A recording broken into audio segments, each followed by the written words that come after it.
দেখুন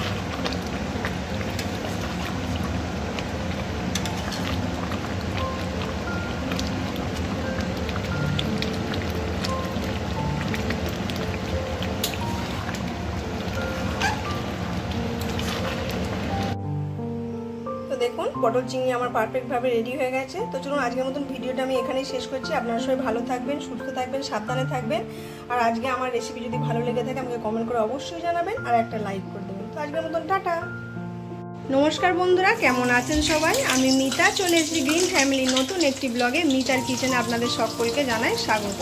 তো দেখুন রোজকার মতন আজকেও আমি একটি রেসিপি নিয়ে চলে এসেছি। তবে আজকে রান্নাটা আমি করছি না, একদম অনুষ্ঠান বাড়ির সাজগো হার মানাবে। তো সেটা যেটা হচ্ছে সেটা হচ্ছে পটল চিংড়ি। তো পটল চিংড়ি বানানোর জন্য দেখুন পটলগুলোকে একটু করে খোসা রেখে ওইভাবে ছাড়িয়ে আমি দু টুকরো করে নিয়েছি। ওখানে রয়েছে আলু। আর আজকে রান্নাটা আমি করব না, আপনারা অনেকেই চেনেন, আগে অনেক ভিডিওতে হয়তো আপনাদেরকে দেখিয়েছি। আজকে হচ্ছে গৌতম দা, এই যে গৌতম দা আজকে রান্নাটা করবে। গৌতম দা আগের দিন মানে এঁচোড় চিংড়ি করেছিল আগে একদিন, তো আপনাদেরকে দেখিয়েছি। অনেক কমেন্ট এসছে, বললো খুব ভালো হয়েছে, সত্যি কিন্তু মুখে লেগে থাকার মতন একটা রেসিপি হয়েছিল। তো আজকেও যেতে হবে পটল চিংড়ি। তো দেখুন প্রথমে পটলগুলোকে আগে ভেজে নেওয়া হচ্ছে। প্রথমে দেখুন এখানে ফোড়নে রয়েছে এলাচ, দারচিনি, লবঙ্গ, তেজপাতা, আর এখানে আলু তো রয়েছে। আর যেটা রয়েছে দেখুন এখানে টমেটো পেস্ট রয়েছে, এখানে টমেটো রয়েছে, পেঁয়াজ কুচি রয়েছে, পেঁয়াজটা একটু দিতে হবে। আর এখানে রয়েছে পোস্ত, নারকেল, কাঁচা লঙ্কা, আর এখানে পেঁয়াজ বাটা। আর পটল চিংড়ি বানানোর জন্য যেটা লাগবে সেটা হচ্ছে চিংড়ি মাছ। তো দেখুন আগে থেকে ভালো করে ধুয়ে পরিষ্কার করে নুন হলুদ মাখিয়ে এখানে রেখে দিয়েছি। তো চলুন গৌতম দা একে একে আলুগুলো আর পটলগুলো আগে ভেজে নিই। এইগুলো যদি সব দেখাতে যায় তাহলে ভিডিওটা অনেক বড় হয়ে যাবে, তো সেই জন্য আর বেশি বড় করে দেখাবো না। তো গৌতম দাকে ভেজে নিই, তারপর ফিরে আসছি।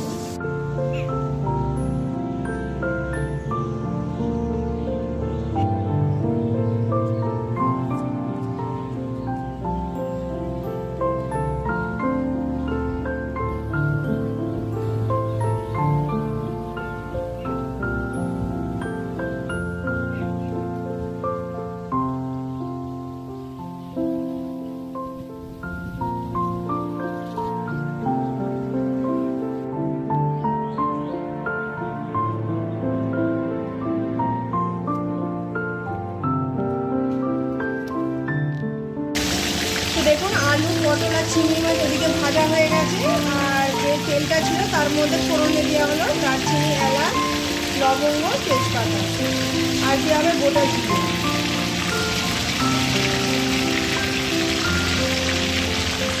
দেখুন আলুটা কত সুন্দরভাবে লাল করে ভাজা হয়ে গেছে। এখানে চিংড়ি মাছ আর পটলও ভাজা হয়ে গেছে। এরপরে দেওয়া হচ্ছে কুচানো পেঁয়াজ। যে পেঁয়াজটা হালকা লাল করে ভাজা হয়ে গেছে তার উপরে দিয়ে দেওয়া হয়েছে পেঁয়াজের পেস্টটা। পেঁয়াজটা হয়ে গেছে, এরপরে আদা রসুন দিয়ে দেওয়া হচ্ছে, দিয়ে খুব ভালোভাবে কষিয়ে নিতে হবে। এখন এই মশলাটা হলুদ লঙ্কা পরে নিয়ে তাতেই কালার একটা দারুণ চলে এসেছে।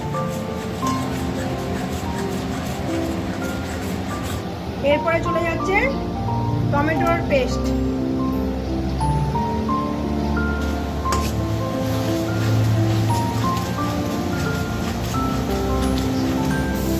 এরপরে দেওয়া হচ্ছে হলুদ গুঁড়ো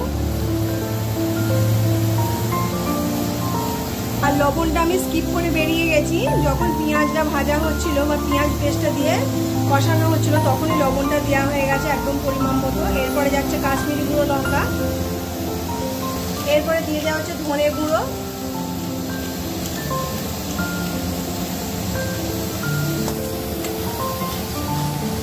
খুব ভালোভাবে মশলাটা কষিয়ে নিতে হবে। মশলাটা খুব ভালোভাবে কষানো হয়ে গেছে। এরপর আগে থেকে বেটে রাখা নারকেল, পোস্ত আর কাঁচা লঙ্কার পেস্টটা দেওয়া হলো। এবার এটা দেওয়ার পরে খুব ভালো একটা ফ্লেভারও বেরোচ্ছে। খুব ভালোভাবে এবার কষিয়ে নিতে হবে। পুরো অনুষ্ঠান বাড়ির রান্নাকেও হার মানাবে গৌতম দার হাতের রান্না। আপনাদের যদি কারো লাগে ফ্রি পয়সায় রাঁধুনি আমাকে কল করবে, তবে গৌতম দাকে পাঠিয়ে দেবো।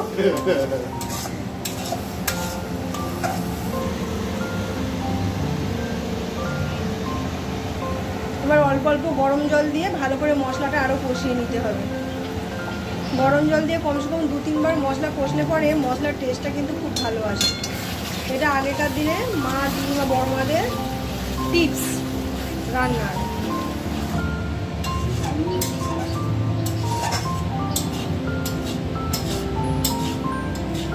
এরপরে ভেজে রাখা আলুগুলো দিয়ে দেওয়া হচ্ছে। আলুগুলো মশলার মধ্যে চলে গেল, এবার খুব ভালোভাবে কষিয়ে নিতে হবে।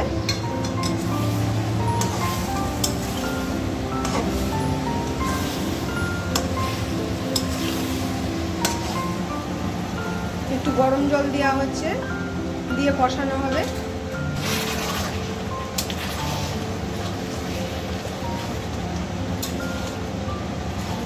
তো দেখুন কালারটা কত সুন্দর এসছে এবং দারুণ একটা ফ্লেভার বেরিয়েছে। একদম সত্যি কথা বলছি, আপনারা কিন্তু এইভাবে রেসিপিটা ট্রাই করতে পারেন। পটল চিংড়ি খুব ভালো লাগবে।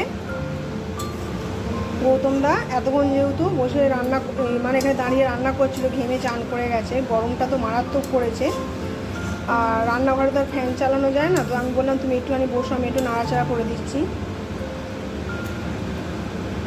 দারুণ একটা ফ্লেভার বেরিয়েছে।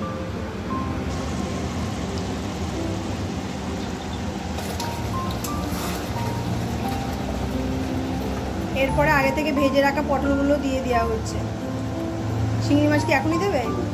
তাহলে ঢেলে দাও না, আর হাত দিতে হবে। এবার পটল আর চিংড়ি একসাথে দিয়ে দেওয়া হবে, দিয়ে খুব ভালোভাবে কষিয়ে নিতে হবে নাড়াচাড়া করে।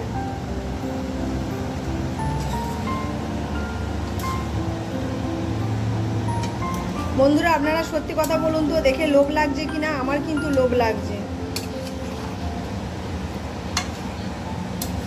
কালারটা কিন্তু সত্যি অরিজিনালি খুব ভালো এসেছে, যেহেতু ক্যামেরায় অত ভালো দেখা যায় না, সেই রকম ভালো ক্যামেরা, দামি ক্যামেরা হলে ঠিক আছে।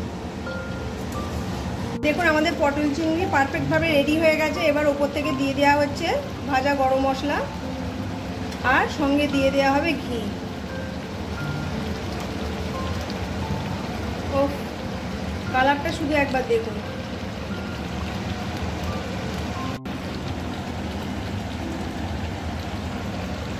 গ্যাসটা এবার বন্ধ করে দেওয়া হলো, দিয়ে কিছুক্ষণ 5 মিনিটের মতন ঢাকা দেওয়া হবে, তাহলেই হয়ে যাবে।